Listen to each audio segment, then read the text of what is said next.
The following video is a recording of a presentation I gave live to a local communist theory book club. As such, it's not a perfect recording.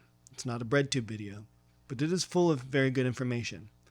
I recommend you listen to it like a podcast while you do something else, unless you really want to see my slides. My slides are pretty good. Please enjoy.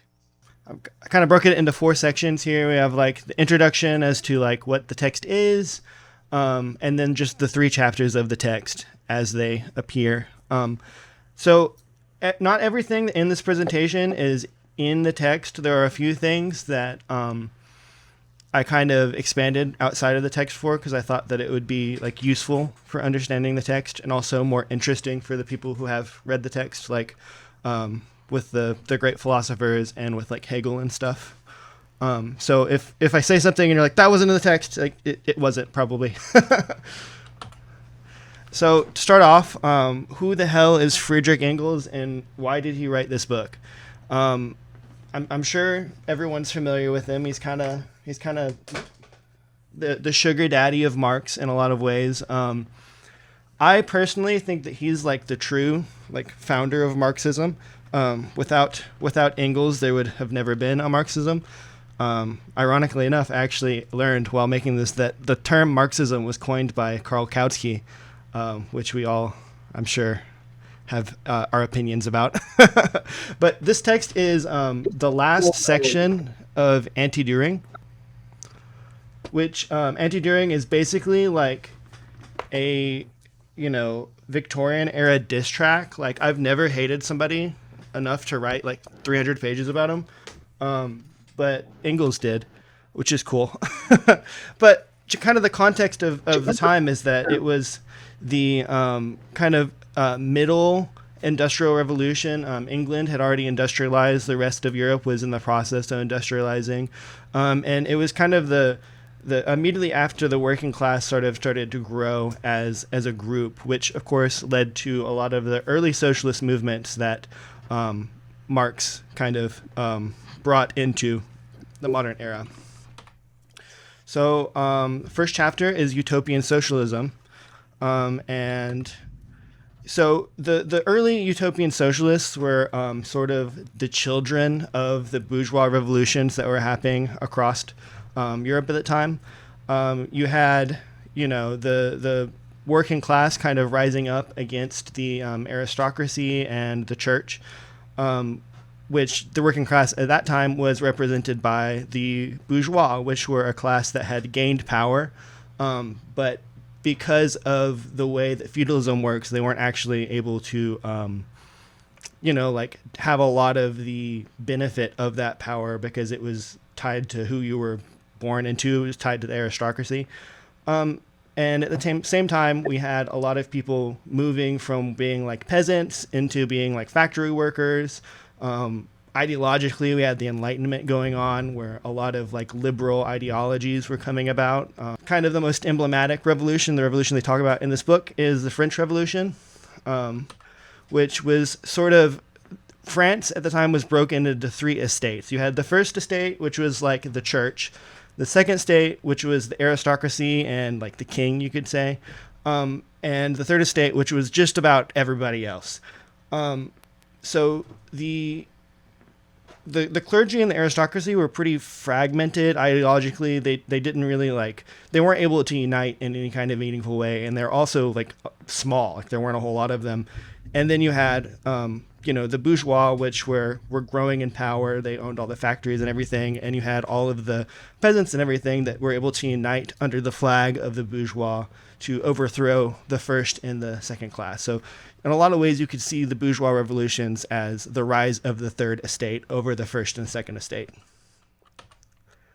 So, and in this, we get a lot of the bourgeois liberal values that we still carry on in modern day. We have, personal freedom, aristocracy, rationalism, which when you bring them all together, like that is capitalism. The ideology of liberalism is the highest version of that is the right to private property, which, very, very much directly creates a capitalist system.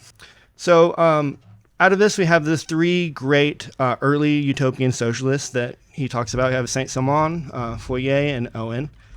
First of all, we have André de Saint-Simon. He was obviously French. He was a young adult during the French Revolution.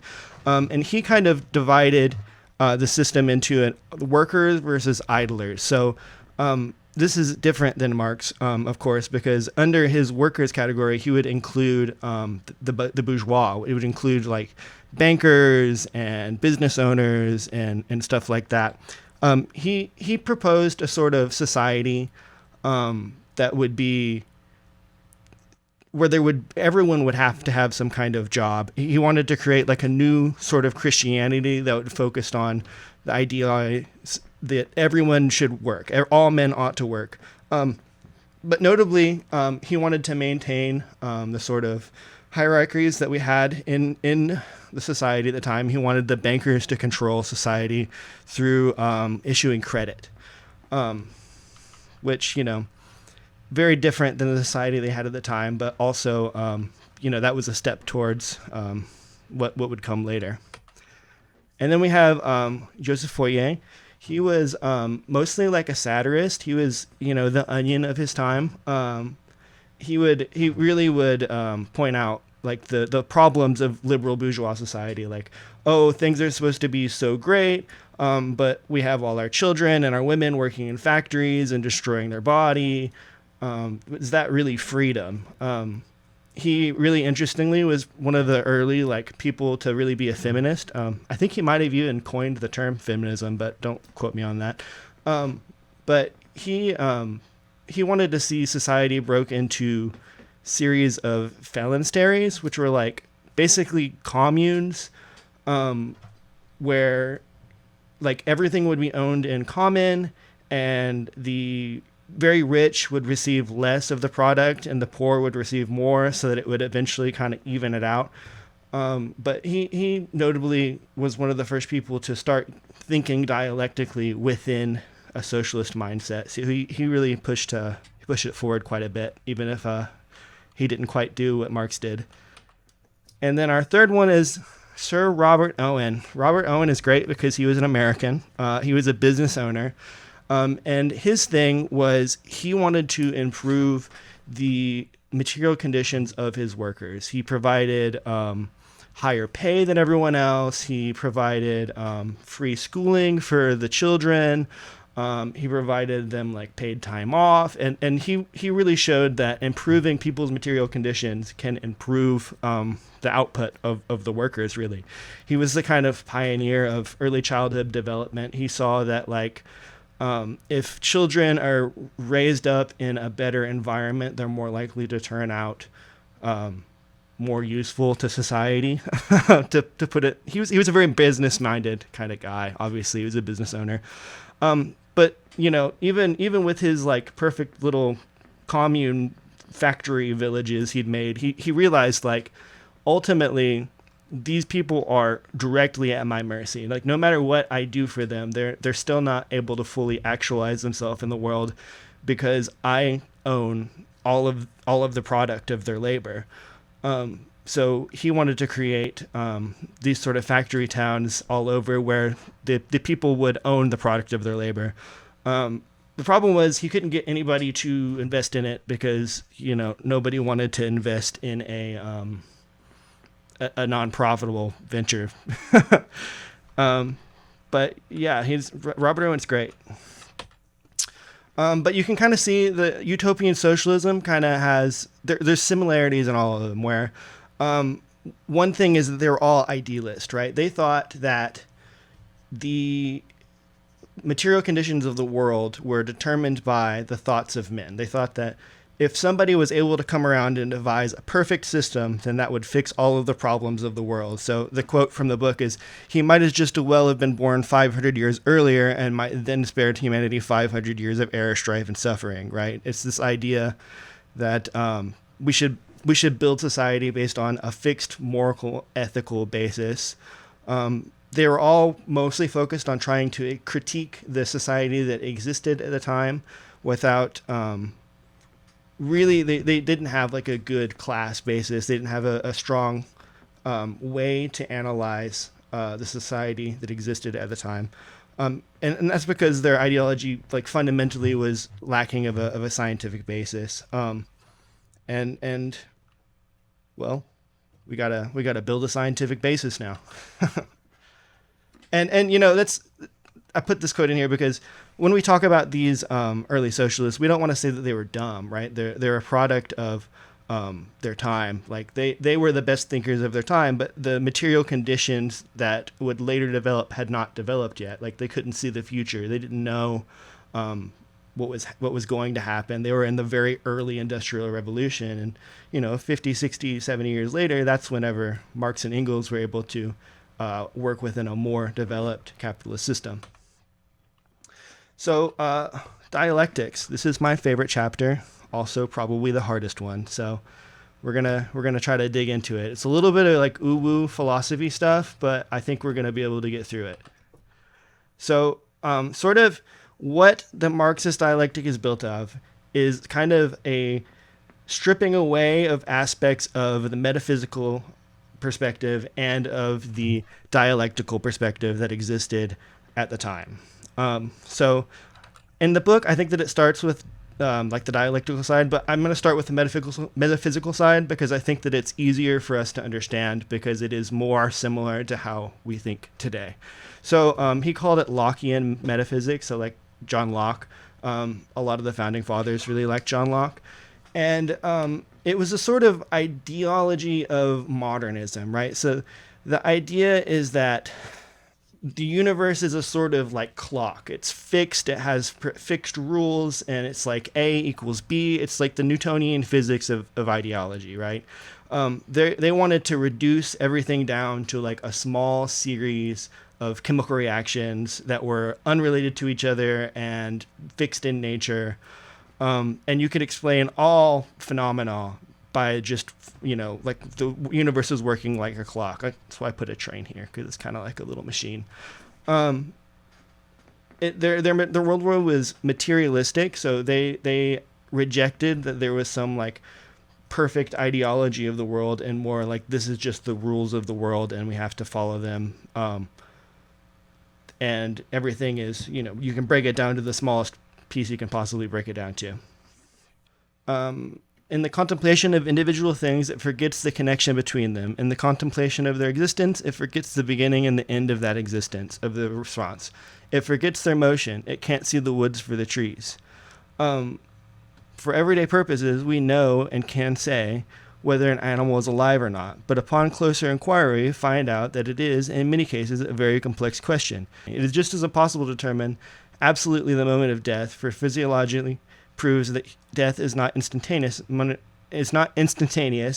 momentary phenomenon, but a very protracted process. Sorry, my mouth is getting dry. I can't talk. But yeah, so here Engels kind of points out that the world does not work metaphysically. It does not work as a series of individual actions. The world works dialectically. It is a process.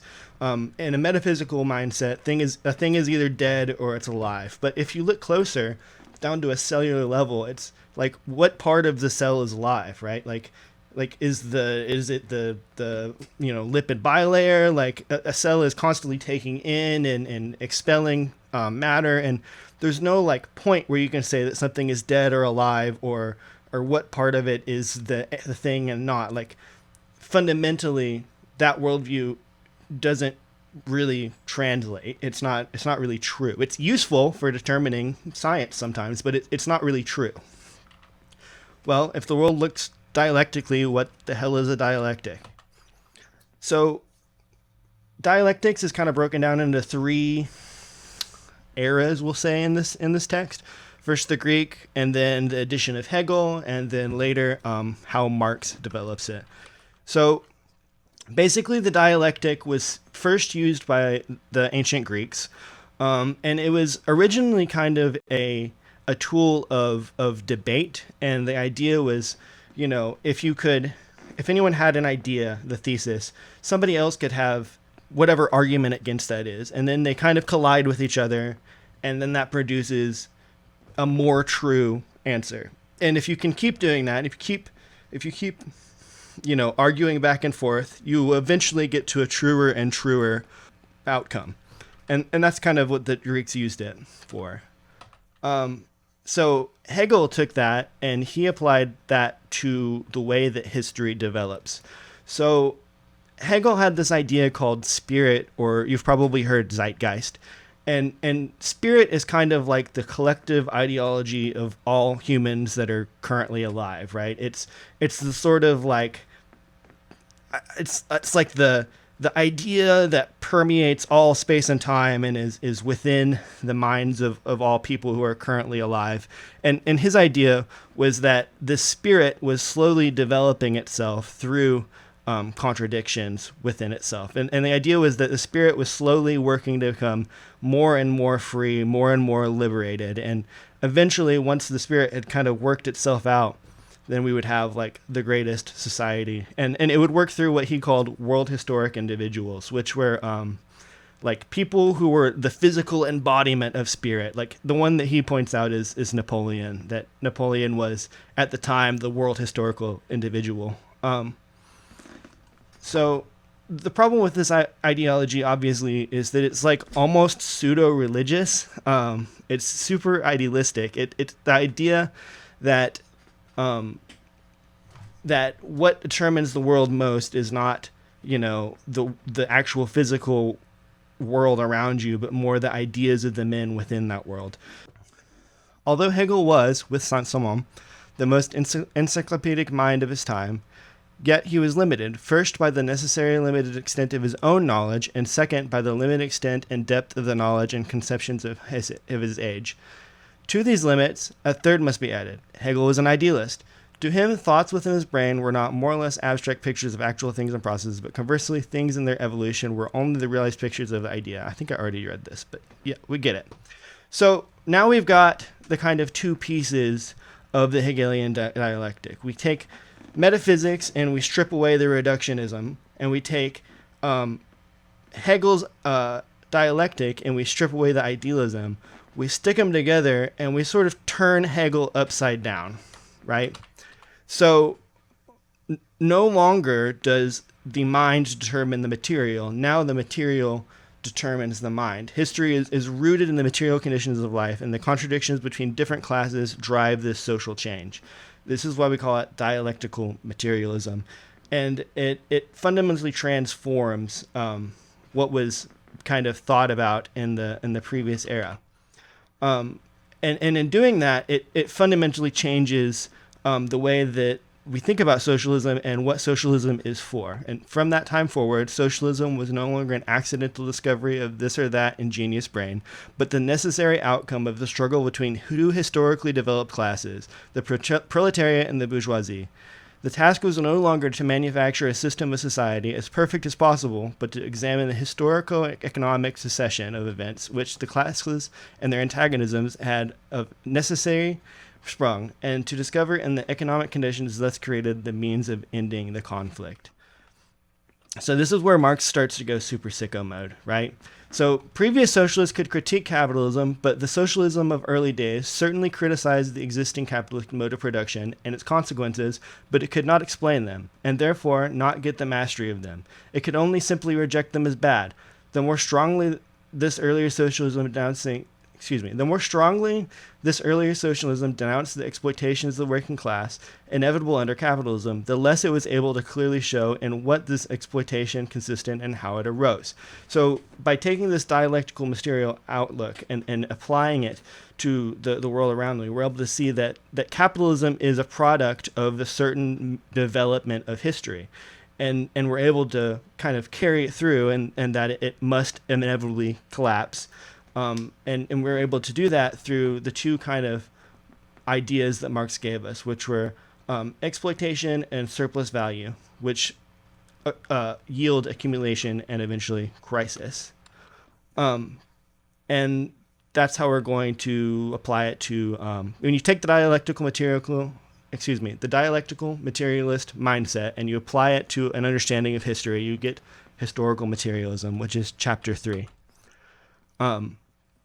The materialist conception of history starts from the proposition that the production of the means to support human life And next to production, the exchange of things produced is the basis of all social structure, that in every society that has appeared in history, the manner in which wealth is distributed in society divided into classes or orders is dependent upon what is produced, how it is produced, and how the products are exchanged. From this point of view, the final cause of all social changes and political revolutions are to be sought, not in men's brains, not in men's better insights into external truth and justice, but in change in the modes of production and exchange. That's how he starts the chapter. I thought that was a great quote. So he kind of goes into how capitalism sort of developed as we see it. And you see that in the medieval mode of production, you had like a series of like small shops and like tradesmen and peasants, and all acts of production were very individualist. Like, I am going to spin this rope so that I can use this rope. And because of that, the person who owns the item is very obvious. If I'm a shoemaker and I'm making shoes, when I get done making my shoe, I clearly am the person who owns this shoe. But then the Industrial Revolution happened, and suddenly I'm not making a shoe by myself anymore. I might just be doing like one part of that. I might be working in a whole like conveyor belt system where all I do is put the eyelet in the shoe. And more hands are being involved in the production of this shoe. So when you get to the end, it's like, who owns the shoe? It's not, you can't say that one person made this shoe. You can only say, well, based on the previous societal standard we have, whoever owned the shop would own the shoe. So whoever owns the shop owns the shoe. And, that's kind of the basis of the first contradiction that we have in society, is the difference between socialized labor and privatized production. But it goes farther than that, because under the old capitalist system, or the old medieval system, whenever you joined a guild and you were a journeyman, eventually you would become the master, right? But if you work in the factory, like, you will never own the factory from working within the factory. You can never surpass that. But then also, like, you can never go back now, because if there's a factory in your town that makes shoes, like, you going back and trying to make your own shoes by yourself wouldn't really work, because these products are all sold on the same market and the industrial shoe is going to be significantly cheaper. So this kind of leads to the accumulation of all of the value in the hands of the people who own the factory, and a kind of stripping away of the rights of the people who can work within a factory. And this further represents itself as a sort of antagonism of man versus machine, where the capitalist has to continually improve the machines in his factory to compete with the other factories, because as technology advances, the socially necessary labor time is decreased, which means the value of the shoe will decrease. And if you don't improve your technology, then your shoes aren't going to be worth as much. But then also in doing that, you want to decrease the number of people you have, because you can make more shoes now. So that makes what should have been technology as something to set us free, instead kind of enslaves us to it, and makes workers dislike technology. It makes workers dislike the advance of machinery. The extension of markets cannot keep pace with the extension of production. The collision becomes inevitable, and as this cannot produce any real solution so long as it does not break in pieces the capitalist mode of production, the collisions become periodic. Capitalist production has begotten another vicious circle. So you kind of have this idea of the crisis that happens, and he describes like a sort of Keynesian crisis, but there are other crises that happen as well, and he describes in Capital. But if you have if you have a factory that can make shoes really, really quickly, eventually you're going to be able to make shoes significantly more quickly than you can actually sell these shoes. You're going to flood the market with the shoes. And when you do that, well, now we have to lay people off because the factory can't make money. And it's a sort of oxymoron that happens within capitalism, where the overproduction in itself yields the sort of crisis. But you also have, the increasing size of the proletariat. You have fewer and fewer people actually possessing this money, partially through crises, and more of the population becomes proletariat, right? Eventually, virtually everyone in the society is proletariat. And at that point, the only thing the proletariat can possibly do is seize state power and the means of production from this smaller and smaller class. So then we start talking about the state. The proletariat seizes political power and turns the means of production into state property. But in doing this, it abolishes itself as the proletariat. It abolishes all class distinction and class antagonisms. It abolishes also the state as a state. So for all of history, the state has been a sort of special body of force that represented the ruling class. It was first representative of the slaveholders in Greek societies. It later represented the aristocracy. In our age, it represents the bourgeois. But with the uptake of power of the proletariat, which are more and more of the society, they sort of abolished themselves as the proletariat. They abolished this distinction and this need for the state to be a special regulatory force because, well, it's not being used to suppress anyone anymore. It's instead being used to for the proletariat to express itself. So in doing that, when there are no more class antagonisms, the state as a special body becomes obsolete. First act by virtue of which the state really constitutes itself the representative of the whole of society, the taking position of the means of production in the name of society. This is at the same time its last independent act as a state. State interference in social relations becomes, in one domain after another, superfluous, and then dies out of itself. The government of persons is replaced by the administration of things and by the conduct of processes of production. The state is not abolished, it dies out.